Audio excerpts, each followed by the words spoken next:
Na mtazamaji, bwana, moja kati ya vitu ambavyo vimemeke headline huko mtandaoni bwana ni kuhusiana au kufuatia jambo ambalo limehappen baada ya ile kuhusiana na ile harusi ya huko pande za Katoro mkoani Geita.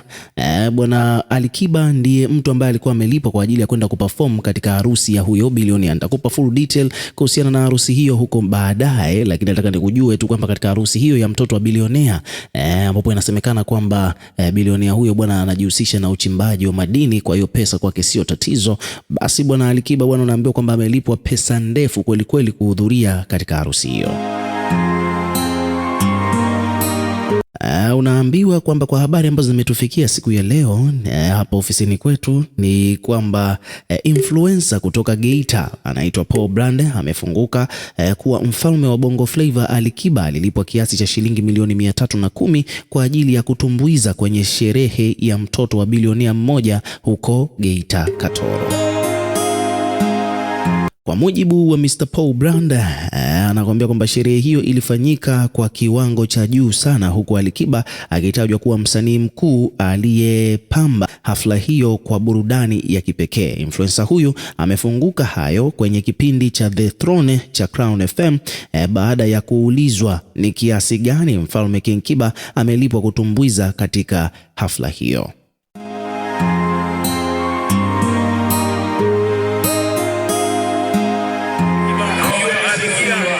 Shughuli kubwa ya kitajiri hapa Katoro kwenye harusi ya Chieze. Kuna nafasi kidogo.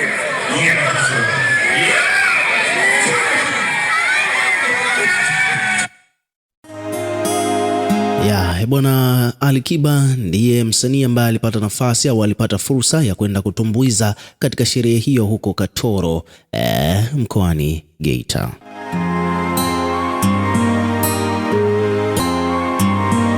Na mtazamaji bwana, leo niko hapa kwa ajili ya kuletea habari kuhusiana na moja kati ya story ambazo zina make headline leo. Ni takriban siku ya pili au ya tatu bwana, unaambiwa kwamba Wasukuma bwana wameamua ku shut down Dar es Salaam au Tanzania nzima, kwa sababu story ambayo ina trend sasa hivi ni kuhusiana na Wasukuma kutoka pande za Katoro huko mkoani Geita. Bwana hawa jamaa bwana, kanda ya ziwa imetisha kweli kweli kutokana na moja kati ya harusi ambazo zimehappen hivi karibuni ambayo imehappen pande hizo. Sasa ukisikia jeuri ya pesa au kufuru, ndo hicho ambacho amekifanya bwana huko bwana. Ni kwamba wakati mtoto wa tajiri wa kanda ya ziwa anaolewa bwana, mambo yalikuwa ni moto kweli kweli. Kwanza kabisa bwana, ukumbi wenyewe ulikuwa ni wa kifalme. Ukiachana swala la ukumbi, kulikuwa kuna swala zima la msafara. Umeona bwana, yani katika hii harusi ya huyu mtoto wa tajiri huko Geita ni kwamba kulikuwa kwanza kabisa kuna msafara wa magari aina ya Prado TX au vibwana ma V8 ya kutosha, ndio ulikuwa msafara huo kuelekea katika send off ya huyo binti. Lakini ukiachana hivyo, binti bwana alitolewa nyumbani kwa bibi yake kupelekwa saluni na helicopter. Hebu fikiria, binti bwana ametolewa, yani imekodiwa helicopter kwa ajili tu ya kumsafirisha huyu binti asipate shida ya foleni katika siku yake special kabisa wakati anaenda kufanyiwa send off. Lakini pia msafara wenyewe wa kuelekea ukumbini bwana uliongozwa na farasi, alafu nyuma ndo zikaja hizo V8 za kutosha na mambo mengine mengi sana. Lakini sasa jambo hili lilivyofika ukumbini ndipo kufuru ilipozidi kuonekana. Bwana huko Katoro Geita bwana, unaweza ukaambiwa kwamba wakaweza tena, kutokana na kwamba bwana moja kwa moja katika venue yenyewe, yani ukumbini huko, ni kwamba Alikiba moja kati ya wasanii legendary Tanzania, wasanii ambao wana historia kuwepo katika industry ya muziki wa Bongo Flava zaidi ya miaka 25, msanii ambaye sasa hivi ana utajiri, ana media, ana vitu kadhaa ambavyo anavimiliki. Lakini matajiri wa Geita katika harusi ya binti yao wakaamua kumuita wamlipe aje perform katika harusi yao. Sio jambo la kawaida kumuona mara nyingi Alikiba akifanya vitu kama hivi, lakini this time around dau ambalo Alikiba ameambiwa kwamba analipwa, ilibidi tu akubaliane na hiyo hali. Kwa hiyo moja kwa moja ameenda kuperform.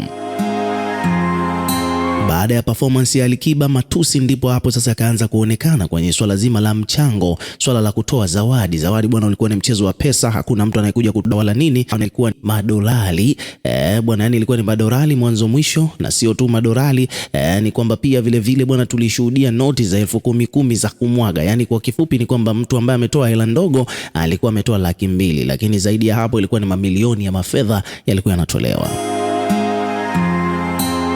Bwana, familia kamati kwa ujumla wametunza takriban bilioni 1 na milioni 400 za Kitanzania kwa ajili tu ya hawa maharusi, kwa ajili ya kuanzia maisha. Yani huyu jamaa ambaye ameoa hapa bwana, kwa kifupi ni kwamba yuko settled, kwa sababu kutumia bilioni sio jambo dogo. Bilioni 1.4 unaweza kutumia 70,000 kwa kila siku ukaishi kwa muda wa miaka 56 bila kuijua shida au ziki ya fedha.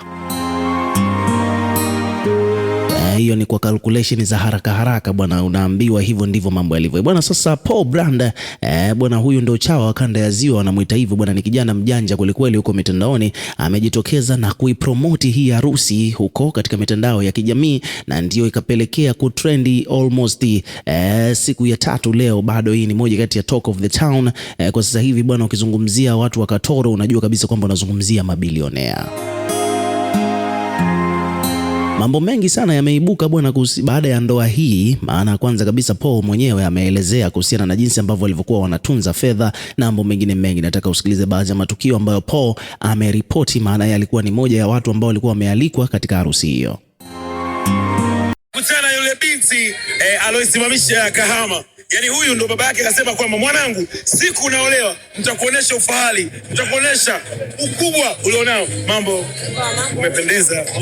Unajisikiaje harusi yako kuwa namba 1 sasa hivi? Kwa sasa hivi ndo namba 1 kanda ya Ziwa, hakuna nyingine, hakuna nyingine. Unajisikiaje? Najisikia vizuri. Nadhani umemsikia hapo mtoto wa tajiri mwenyewe, hana maneno mengi, anakuambia anajisikia vizuri kuona kwamba harusi yake imefana na imekuwa ya kihistoria kutoka pande za kanda ya Ziwa. Lakini pia vile vile Paul bwana ameripoti pia kuhusiana na baadhi ya matukio mengine ambayo yalikuwa na happen katika ukumbi.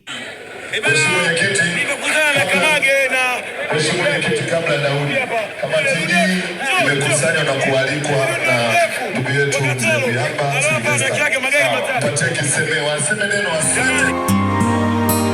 Ni shilingi za Kitanzania.